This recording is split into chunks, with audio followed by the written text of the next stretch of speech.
சாமி தந்ததையா எத்தனை பாட்ட சொன்னதையா சுத்துற பூமி கண்டதையா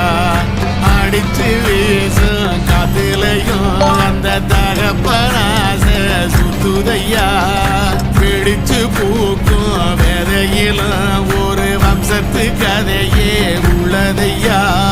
100 தலைமுறை சேர்ந்து செதுக்குன ஈர நலம் இது பாறையா